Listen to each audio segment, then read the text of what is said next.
اللہ کے ذکر سے خالی نہ کرو، بلکہ اللہ کا ذکر کرو، نفلی عبادات جو ہیں وہ گھر میں کیا کرو۔ ایسا نہ ہو جیسے قبرستان میں اللہ کا ذکر نہیں تو گھر بھی اللہ کے ذکر سے خالی ہو جائے۔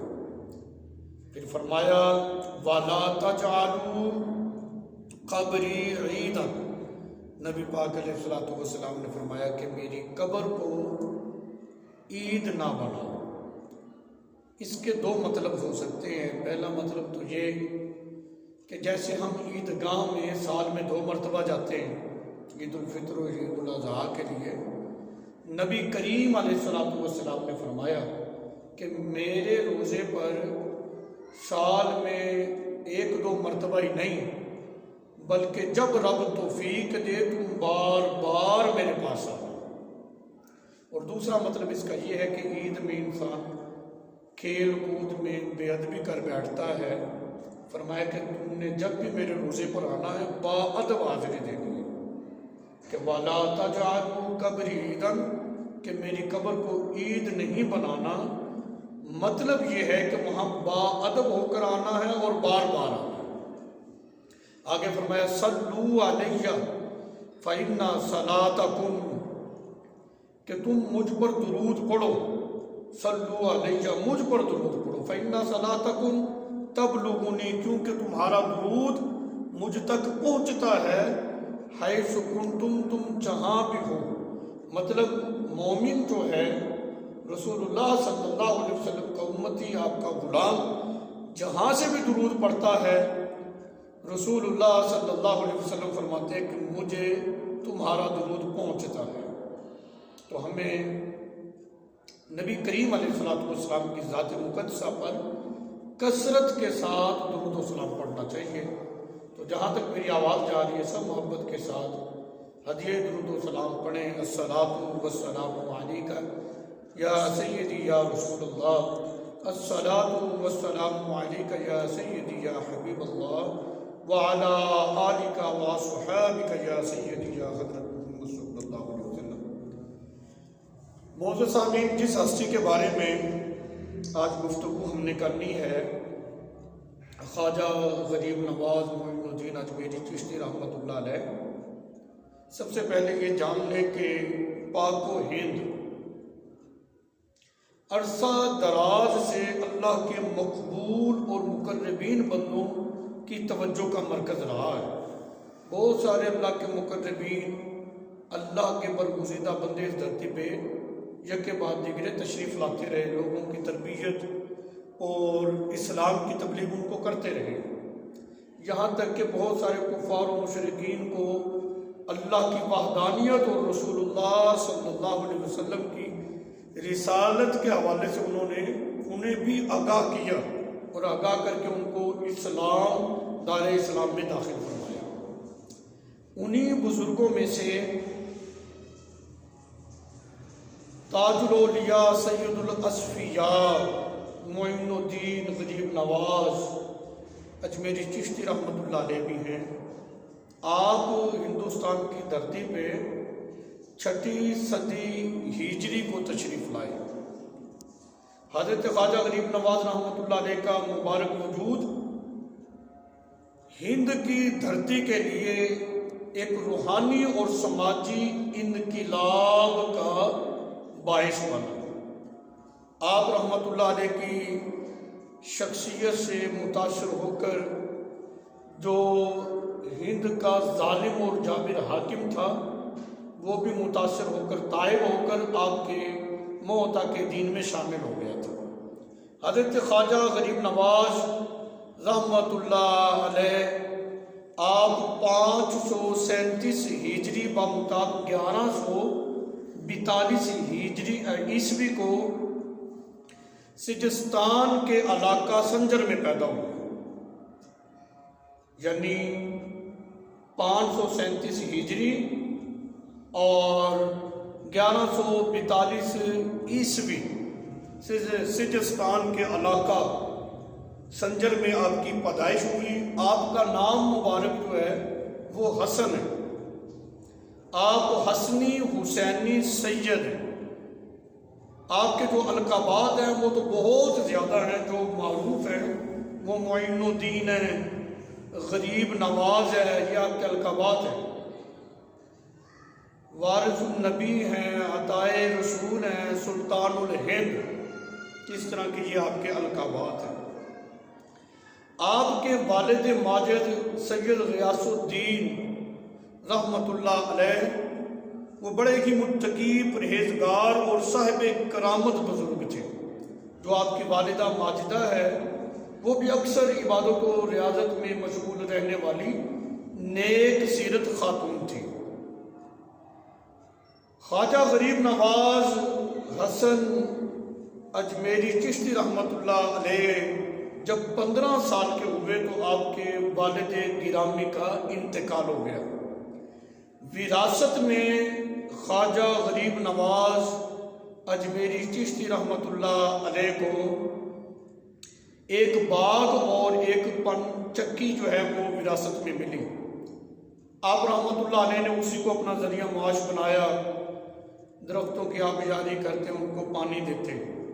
اسی طرح باغ کی دیکھ بھال کر رہے تھے، ایک مجذوب بزرگ اللہ کا ولی اس باغ میں تشریف لایا۔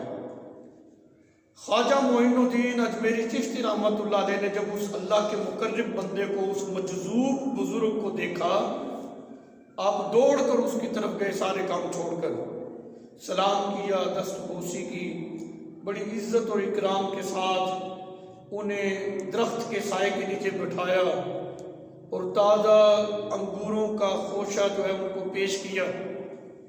اس مجذوب بزرگ کو اس نوجوان کا یہ محبت بھرا، عقیدت بھرا انداز بھا گیا، اچھا لگا۔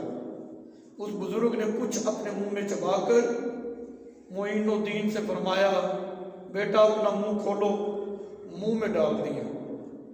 خواجہ غریب نواز فرماتے ہیں 15 سال کی عمر ہے، جب وہ میں نے اپنے منہ میں ڈالا تو برکت یہ ہوئی کہ میرے سینے سے، میرے دل سے دنیا کی محبت ساری نکل گئی۔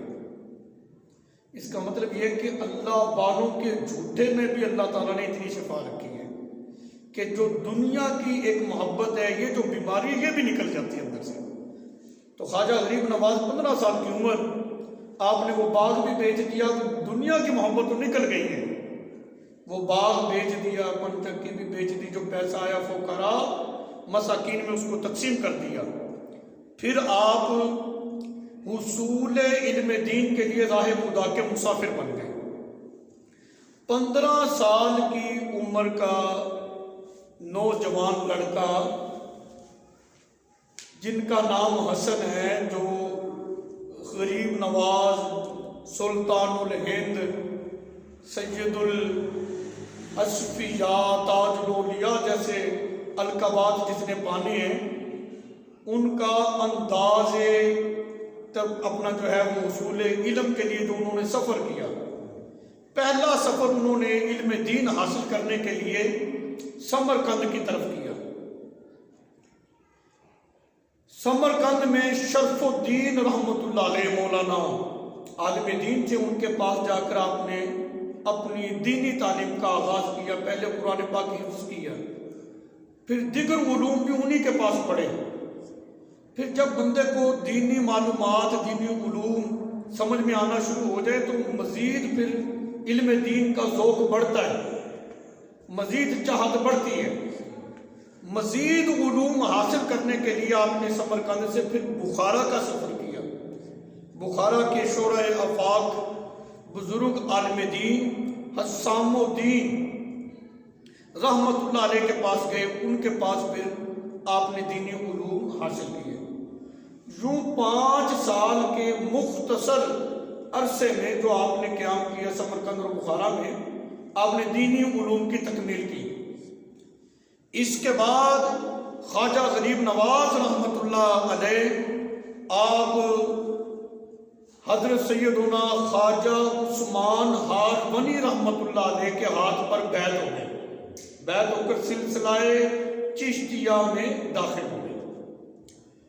جب آپ خواجہ عثمان رحمت اللہ علیہ کے مرید ہوئے، مرید ہونے کے بعد کئی سال اپنے مرشد کامل مرشد کریم کی خدمت میں رہے، ان کی خدمت کرتے رہے اور روحانی اپنا مراحل جو ہے وہ طے کرتے رہے اور باطنی علوم سے فیضیاب ہوتے رہے۔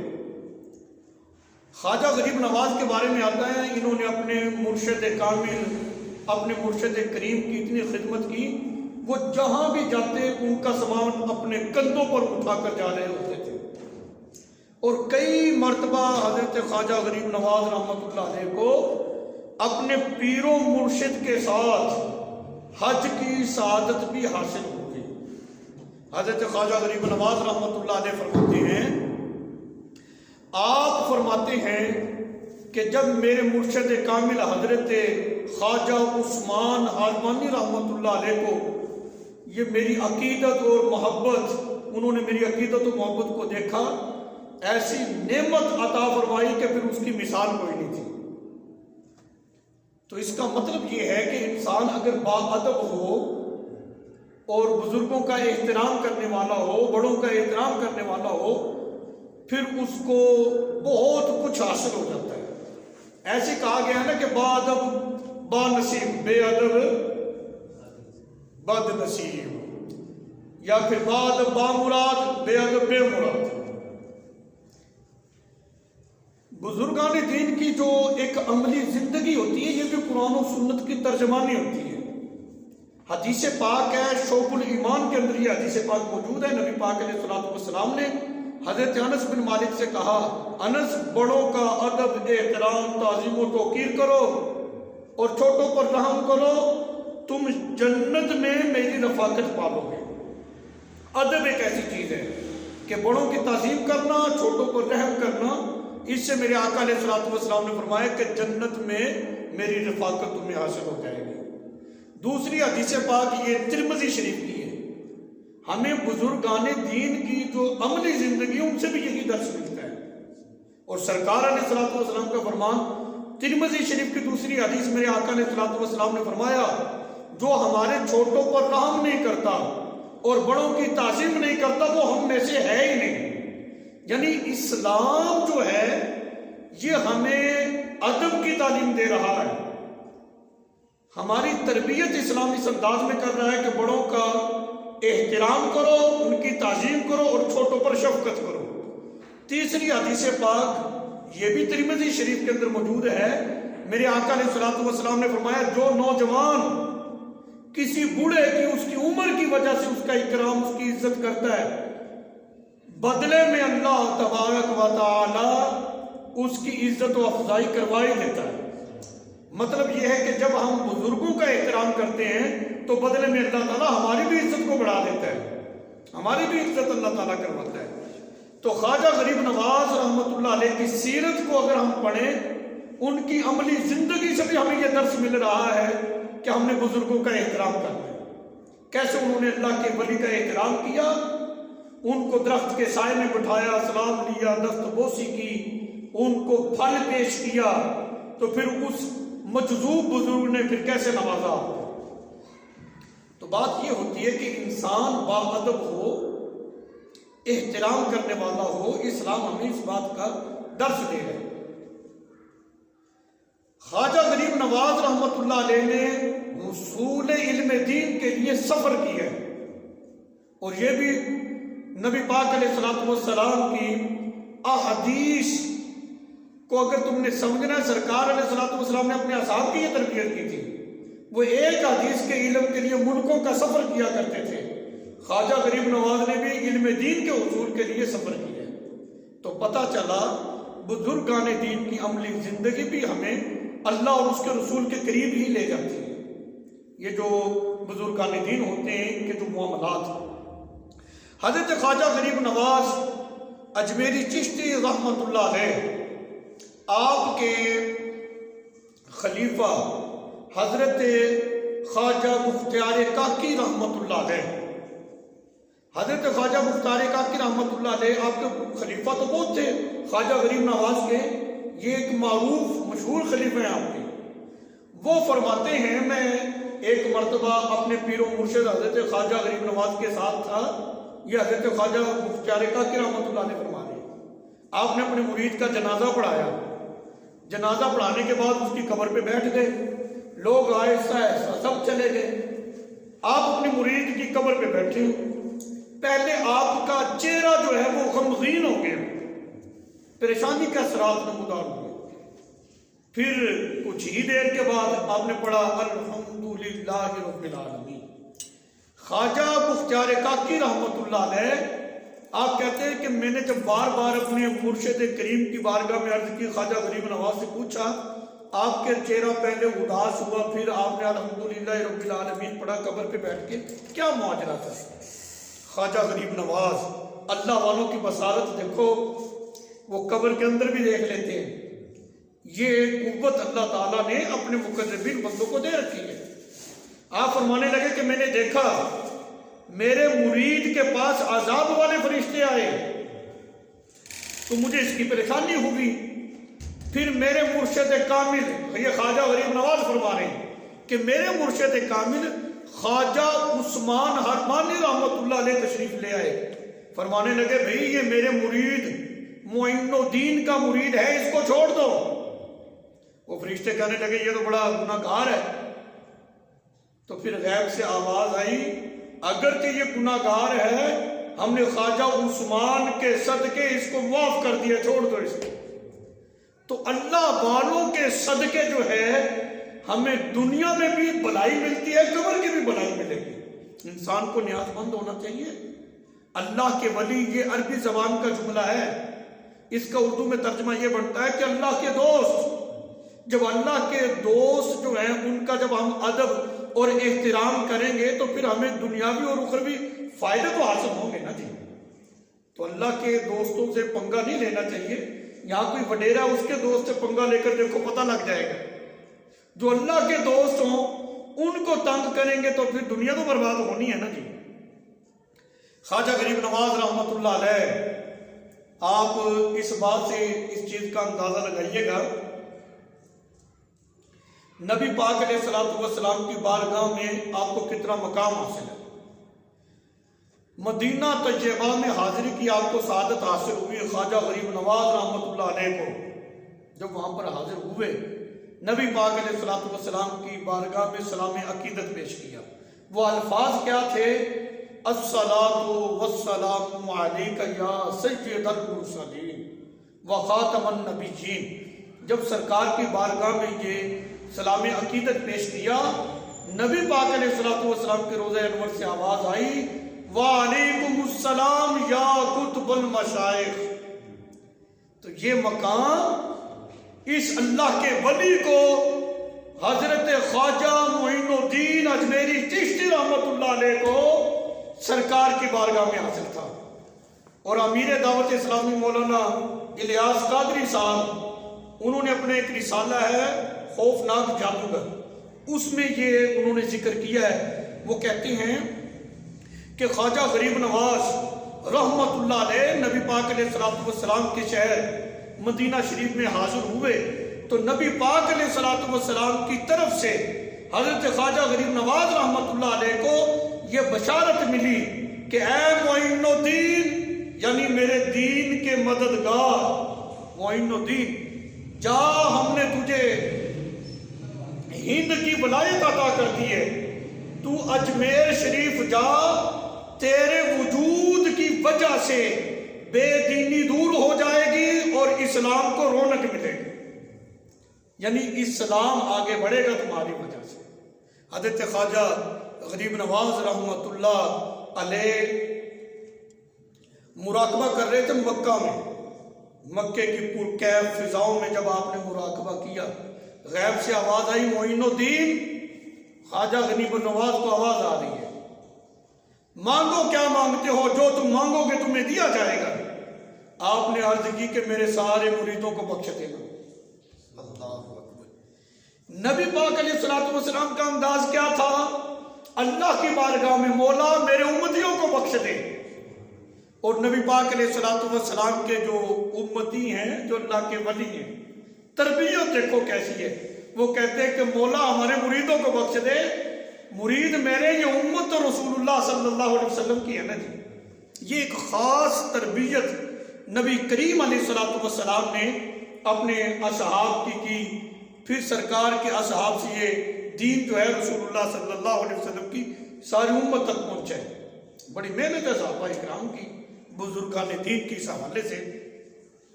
یہاں یہ بات بڑی لطف والی ہے، آپ کو بڑا مزہ آئے گا۔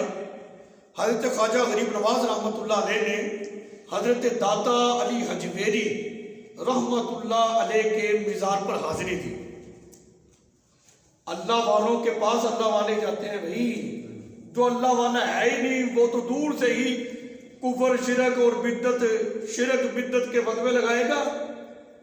نیکوں کے پاس نیک ہی جائیں گے نا جی۔ خواجہ غریب نواز کے ملفوظات میں یہ بات موجود ہے، آپ کے ملفوظات میں یہ ہے کہ نیکی کی بنسبت نیک لوگوں کی صحبت مل جائے یہ زیادہ بہتر ہے، اور بدی کی بنسبت اگر بد لوگوں کی صحبت میسر ہو جائے تو یہ بدی سے بھی زیادہ بدتر ہے۔ یعنی نیکی سے زیادہ افضل کام یہ ہے کہ نیک لوگوں کی صحبت میں چلے جاؤ، بیٹھ جاؤ، اور برے لوگوں کی صحبت میں جانا یہ تو برا کام بدی سے بھی زیادہ بدتر ہوتا ہے۔ تو پھر اللہ والوں کی صحبت میں پھر نیک لوگ ہی جائیں گے نا۔ خواجہ غریب نواز رحمۃ اللہ علیہ، آج ہم داتا صاحب کی مزار پر صرف حاضری نہیں دیتے، اللہ تعالیٰ کے مقربین بندوں نے بھی داتا صاحب کے مزار پر حاضریاں دی ہیں، اسلامی عقیدہ جا کر پیش کیا ہے۔ خواجہ غریب نواز رحمۃ اللہ علیہ داتا صاحب کے مزار پر حاضر ہوئے، صرف حاضری نہیں دی، وہاں پر مراقبہ بھی کیا۔ مراقبہ کیا، پھر جو فیض ان کو حاصل ہوا نا، خواجہ غریب نواز اجمیری چشتی رحمۃ اللہ علیہ نے اس فیض کا ذکر اپنے ایک شعر میں کیا۔ وہاں سے رخصت ہوتے ہوئے جاتے جاتے حضرت خواجہ غریب نواز نے شعر کہا، گنج بخش فیض عالم مظہر نور خدا، نا کی سارا پیر کامل کامل آرا رحمہ۔ یہ شعر آپ نے بے شمار مرتبہ سنا ہوگا، میں اس کی مختصر سی تشریح ذکر کروں۔ گنج بخش فیض عالم مظہر نور خدا، خواجہ غریب نواز فرما رہے ہیں کہ داتا صاحب حضرت داتا گنج بخش علی حجویری رحمۃ اللہ علیہ کا فیض سارے عالم پر جاری ہے، اور حضرت داتا علی حجویری رحمۃ اللہ علیہ نور خدا کا مظہر ہے، نا کہ سارا پیر کامل کامل اعلیٰ رہنما۔ اس کا مطلب یہ ہے کہ راہ طریقت میں جو ناقص ہیں ان کے لیے آپ رہنما ہیں، اور راہ طریقت میں جو کامل ہیں ان کے لیے بھی حضرت داتا علی حجویری رحمۃ اللہ علیہ رہنما ہیں۔ یہ اس کا مطلب ہے۔ تو حضرت خواجہ خواجگان معین الدین اجمیری چشتی رحمۃ اللہ علیہ حضرت داتا علی حجویری رحمۃ اللہ علیہ کے بارے میں کہہ رہے ہیں، اچھے الفاظ اللہ والوں کے ہی اللہ والوں کے لیے نکلتے ہیں۔ نیک آدمی نیک کو نیک جانتا ہے، جو بد ہوتا ہے اس کو تو اپنے جیسے سارے نظر آتے ہیں، چور تو سب کو چور کی نظر سے ہی دیکھتا ہے، اس کے اندر چور ہوتا ہے نا جی۔ لیکن جو با اخلاق آدمی نیک آدمی ہوتا ہے اس کو سارے نیک نظر آتے ہیں، سارے نیک ہیں بھی۔ یہ ایک مزاج رہا ہے۔ اور یہاں پر ایک خاتون حضرت خواجہ غریب نواز کی درگاہ پہ حاضر ہوئی روتی ہوئی، ظالم حاکم نے، اس کا ایک ہی بیٹا تھا، نا حق اس کو سولی چڑھا دیا۔ لوگ شرارتی بھی بڑے ہوتے ہیں، کسی نے ہمیں شغل میں کہہ دیا، مائی تو کیوں روتی ہے، جا غریب نواز کے پاس چلا جا، چلی جا، ان سے کہہ وہ تیرے بیٹے کو زندہ کر دیں گے۔ انہوں نے تو شرارت میں کہا تھا، مائی صاحبہ کا کام بن گیا۔ وہ درگاہ پہ آئی، جو خلفاء کے مرید تھے انہوں نے کہا مائی چپ ہو جا، تجھے پتہ نہیں ہے درگاہ کے کوئی اصول ہوتے ہیں، کوئی ادب احترام ہوتا ہے، تو رو رہی خاموش ہو جا۔ اس نے کہا تمہیں درگاہ کے ادب کی پڑی ہوئی ہے، میرا تو سب کچھ لٹ گیا ہے، ایک میرا سہارا تھا وہ بھی گیا، وہاں میرا بیٹا سوری جھول رہا ہے، تم مجھے ادب سکھا رہے ہو، خواجہ صاحب کہاں ہیں؟ جب اس خاتون کی دیوانگی دیکھی وہ رو رہی تھی تو خواجہ صاحب خود ہی تشریف لے آئے۔ حالت یہ تھی نماز ظہر کے لیے آپ نے وضو کیا ہوا تھا، نماز ظہر ادا کرنی تھی۔ خواجہ صاحب سے کہنے لگی بھولے لوگ جو ہوتے ہیں ان کی باتیں بھی بھولی ہوتی ہیں، سادے لوگوں کی سادی باتیں. جی فلاں نے کہا ہے میرا بیٹا نہ حق حاکم نے سولی چڑھا دیا، مجھے پتا چلا کہ آپ زندہ کر دیں گے، میرا بیٹا زندہ کرو، میرا تو کوئی ایک سہارا تھا. آپ فرمانے لگے میں تو اپنے رب کا نیاز مند بندہ ہوں، تجھے کسی نے غلط کہا ہے جاؤ بھائی اپنا کام کر، یہ کام تو رب کا ہے، زندگی دینا موت دینا، میں تو اپنے رب کا نیاز مند بندہ ہوں. کہنے لگے خواجہ میرا بیٹا زندہ کر، وگرنہ میرے زندہ رہنے کا کوئی مقصد کوئی نہیں، میں تمہاری درگاہ کے پتھروں کے ساتھ سر مار مار کے میں نے بھی اپنی جان دے دینی ہے. جب یہ دیکھا تو آپ ذرا جوش میں آئے، خلفاء سے کہنے لگے یار چلو اس نوجوان کی مقتل گاہ چلتے ہیں. عرض کی حضور نماز پڑھنے کہنے لگے نماز آ کر پڑھتے ہیں، پہلے ادھر چلتے ہیں. جب پہنچے تو وہ بچہ سولی جھول رہا ہے. اللہ والوں کا اب ذرا تصرف دیکھنا، یہ طاقتیں رب نے ہی اپنے مقربین بندوں کو عطا کر رکھی ہیں. آپ نے جلال میں آ کر کہا او نوجوان، اگر تجھے حاکم نے نہ حق سولی چڑھایا ہے اللہ کے حکم سے زندہ ہو جا. اس کی لاش میں حرکت پیدا ہوئی اور وہ زندہ ہو گیا. یہ کام تو نبی کریم علیہ السلام کی امت کے جو بزرگ ہیں وہ کر رہے ہیں. اتنی شانیں تو اللہ تعالیٰ نے محبوب علیہ السلام کی امت کے مقربین بندوں کو عطا کر رکھی ہے. وہ کمال شانیں تو ہم جو اللہ والوں کو مان رہے ہیں کسی بات سے مان رہے ہیں نہیں. اللہ کا جو ولی ہو وہ کچھ کر نہیں سکتا، اسے کہہ تو کیا کہہ رہے ہے، اپنے لفظوں پہ غور کر. جو اللہ کا ولی ہو وہ کچھ کر نہیں سکتا، اسے کہے اس کا ترجمہ کر. اللہ کا ولی یہ تو عربی زبان کا لفظ ہے، جملہ ہے، ترجمہ بنے گا اللہ کا دوست. ہمارا دوست ہو، کسی وڈیرے کے ساتھ تعلق رکھنے والا ہو، وہ سب کچھ کرنے کی صلاحیت رکھے. جو رب کا دوست ہو وہ کچھ بھی نہ کر سکے، بات کرنے والی کرو یار. حضرت خواجہ غریب نواز رحمت اللہ علیہ، آپ کو بڑا لطف آئے گا جو اگلی بات میں ذکر کرنے لگا ہوں. آپ رحمت اللہ علیہ کو اللہ تعالیٰ نے بڑی شانوں سے نوازا ہے. انا اصاغر ایک تلا تھا، وہاں پر آپ کے مریدین خلفاء نہانے کے لیے گئے. وہ جو ہندو لوگ تھے انہوں نے شور مچا دیا یہ مسئلے کہاں سے آ گئے، نہیں نہانے دیا.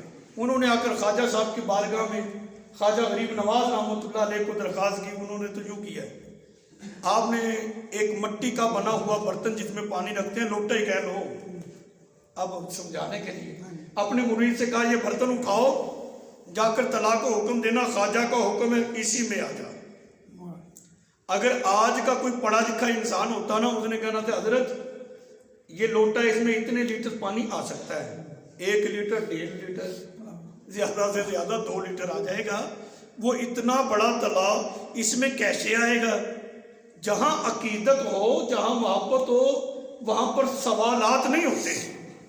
عقیدت مند لوگ جو ہیں وہ محبت سے سننے کے مزاج رکھتے ہیں، بات کو ماننا اور سر جھکانا بس.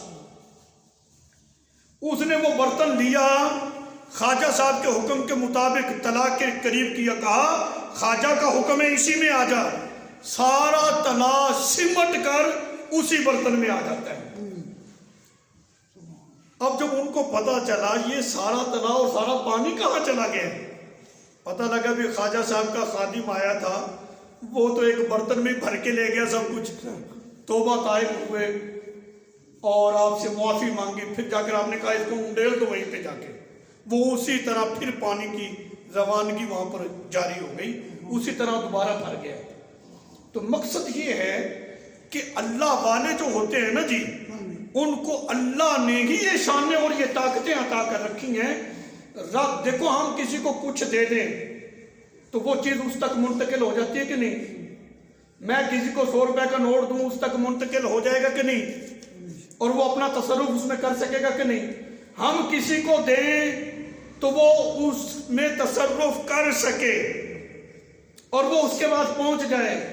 جو رب کسی کو اپنے مقبول بندے کو طاقت دے تو یہ طاقت اس تک منتقل نہیں ہو سکتی.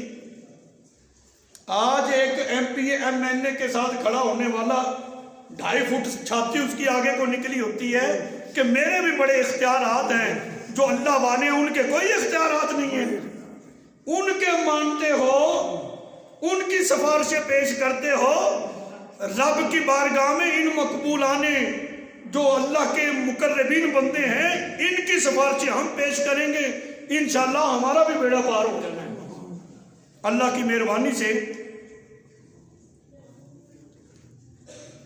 اور یہاں پر یہ بات بڑی توجہ طلب ہے، آپ نے یہ بھی ساتھ ساتھ اس چیز کو بھی آپ سمجھیں کہ خواجہ غریب نواز اجمیری چشتی رحمۃ اللہ علیہ شرارتی لوگ شرارت سے باز نہیں آتے، انہوں نے شرارت کرنی ہوتی ہے۔ ایک مرتبہ انہوں نے خواجہ صاحب کو ہی وضو کرنے سے منع کر دیا۔ آپ نے فرمایا یار یہ بتاؤ تمہارا کون خدا ہے، کس کی تم عبادت کرتے ہو؟ بت کھڑا تھا، کہتے اس کی۔ فرمایا چل لوٹا چوک تو چل پانی بھر کے لے آ۔ اب وہ بت مجسمہ جھکا، برتن اٹھا کے چل پڑا، قدموں میں سارے آ گئے۔ تو یہ کرامات اللہ تعالیٰ، یہ طاقتیں اللہ تعالیٰ اپنے مقربین بندوں کو اس لیے دیتا ہے تاکہ ان کے یہ کرامات دیکھ کر لوگ دین کی طرف آئیں۔ دہلی سے اجمیر شریف کے سفر کے دوران تقریباً 90 لاکھ لوگوں کو خواجہ غریب نواز اجمیری چشتی رحمۃ اللہ علیہ نے اسلام میں داخل کر دیا تھا۔ آپ ایسے عبادت گزار تھے، عشاء کے وضو سے نماز فجر پڑھ لیا کرتے تھے، ساری رات اللہ کی عبادت کرتے ہیں۔ آج ہم کسی کو یہ بات کریں کہتے ہیں گل سمجھ نہیں آتی، ساری رات بندے کا وضو ہی نہیں رہ سکتا تھے، عشاء دے وضو نہ فجر کی نماز کیسے؟ میں نے کہا تو 5 روٹیاں کھاتا ہے ایک ٹائم میں، 13 نہیں رہتا ہوگا مولوی صاحب۔ جو ان اللہ والوں کی میں بات کر رہا ہوں نا، خواجہ معین الدین اجمیری چشتی رحمۃ اللہ علیہ غریب نواز کی، ان کی سیرت پڑھ کر دیکھو، 7 دن کے بعد، 7 دنوں کے بعد 2.5 تولہ، 2.5 کلو کی بات نہیں، 2.5 تولہ روٹی پانی کے ساتھ کھایا کرتے تھے۔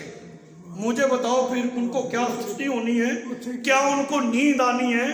تو وہ عشاء کے وضو سے فجر کیوں نہیں پڑھ سکتے؟ تو اللہ والے وہ ہوتے ہیں جن کو قرآن سے بھی محبت ہوتی ہے۔ آپ قرآن کے حافظ تھے اور دن میں 2 مرتبہ ختم قرآن کر لیا کرتے تھے، سفر میں بھی ہوتے تو قرآن کی تلاوت جاری رہتی تھی۔ اتنا شغف تھا، اتنی محبت تھی ان کو قرآن سے کہ اتنی کثرت کے ساتھ قرآن پاک پڑھا کرتے تھے۔ ہم بزرگان دین کی سیرت کو نہیں پڑھتے، ہم نے تو فیس بک پہ، سوشل میڈیا پہ جو بیروپیہ لوگ ہیں نا، ان کو دیکھ کر ہم نے اندازہ اور اپنا حساب کتاب لگا رکھا ہے یہ ساری پکھنڈ بازی ہے۔ اور بھی جو بیروپیہ لوگ ہیں ان کو بے نقاب کرو، ہم کب ان کا دفاع کر رہے ہیں؟ لیکن جو اللہ کے مقربین بندے، کبھی بھی ان کی بارگاہ میں بے ادب نہ ہونا۔ اگر ان کی بے ادبی کرو گے تمہاری دنیا بھی اجڑ جائے گی، تمہاری آخرت بھی برباد ہو جائے گی۔ میرے دوست کے بارے میں کوئی بات کہے مجھے برا نہیں لگے گا، جو اللہ کے دوست ہیں، اللہ کے مقربین بندے ہیں، ان کے بارے میں اگر کوئی زبان درازی کرے تو کیا رب کو یہ اچھا لگے گا؟ ہم کام وہ کریں جو اللہ کو اچھا لگتا ہے، جو اللہ کو پسند ہے، جن سے اللہ تعالیٰ اتنی محبت فرماتا ہے۔ حضرت خواجہ غریب نواز اجمیری چشتی رحمۃ اللہ علیہ، ٹائم ہو گیا ہے، آخری بات ہے توجہ سے۔ آپ رحمت اللہ علیہ، آپ کے پیر و مرشد حضرت خواجہ عثمان رحمت اللہ علیہ نے میزاب رحمت کے نیچے آپ کا ہاتھ پکڑا، ہاتھ پکڑ کر رب کی بارگاہ میں عرض کی کہ مولا یہ میرا معین الدین ہے، اس کو اپنی بارگاہ میں قبول کر لے۔ غیب سے آواز آئی یہ ہمارا دوست ہے اور اس کو ہم نے قبول کر لیا ہے۔ جو رب کی بارگاہ کے مقبول بندے ہیں، جن کے بارے میں یہ ہے کہ یہ اللہ کے دوست ہیں، تو ان کے بارے میں ہمیں ایسا نہیں کرنا چاہیے۔ تو جو قرآن کی توہین ہو رہی ہے، یہ لوگ چاہتے یہی ہیں کہ مسلمانوں کے درمیان انتشار ہو۔ یہ ایک آسمانی کتاب ہے، یہ کلام الہی ہے۔ کوئی مسلمان جو ہے اس کے ذہن کے کروڑویں حصے میں بھی اس کی سوچ اور فکر میں یہ نہیں آ سکتا کہ وہ قرآن کے بارے میں توہین آمیز جملے یا اس طرح کی جو صورتحال ہے وہ اس کو برداشت کرے، یہ کبھی بھی نہیں ہو سکتا۔ لیکن یہ لوگ انتشار چاہتے ہیں۔ کوئی مسلمان ایسا ہے جو کسی آسمانی کتاب کے بارے میں توہین آمیز کلمات بولے؟ بھی جب کلام الہی ہے، تو ہم کیوں اس طرح کے لفظ بولیں؟ مسلمان امن پسند لوگ ہیں، اسلام سلامتی کا درس دیتا ہے، اس کا ہرگز یہ مطلب نہیں ہے کہ وہ اس کا ناجائز فائدہ اٹھائیں، وہ جو ہے کلام مقدس جو ہے، جو کلام الہی ہے، اس کی توہین کریں۔ ان لوگوں کو اس کے بارے میں سوچنا چاہیے۔ یہ کام ہمارے جو ملک کے سربراہ ہیں، جو حکومت وقت ہے، یہ ان کا بنتا ہے۔ اگر وہ آواز اٹھائیں گے تو کچھ بنے گا، لیکن جس طرح کہتے ہیں کہ انسان کو اپنے حصے کا چراغ جلانا چاہیے۔ بہرحال ہم ان چیزوں کی مذمت کرتے ہیں، ہمارا ان سے کوئی لینا دینا نہیں ہے۔ ہم تو قرآن سے محبت کرنے والے ہیں، قرآن کو اپنے سینے سے لگانے والے ہیں۔ یہ آج عہد کر کے اٹھو وہ قرآن کی توہین کر رہے ہیں، انشاءاللہ تعالیٰ آج عہد کر کے اٹھو، جن کو اللہ نے بیٹے بیٹیاں دی ہیں، وہ کہیں ہم اپنے بچوں کو قرآن پڑھائیں گے۔ ہم اپنی نسلوں کی رگوں میں، ان کے دلوں میں قرآن کی محبت کو اتنا غالب کر دیں گے، اتنا راسخ کر دیں گے، یہ جتنا بھی زور لگانے، یہ قرآن کی محبت کو ہمارے سینوں سے نکال نہیں سکتے۔ آخر میں دعا ہے اللہ تعالی ہماری حاضری کو اپنی بارگاہ میں قبول فرمائے۔ جنہوں نے سنتے نہیں پڑھے وہ سنتے پڑھے۔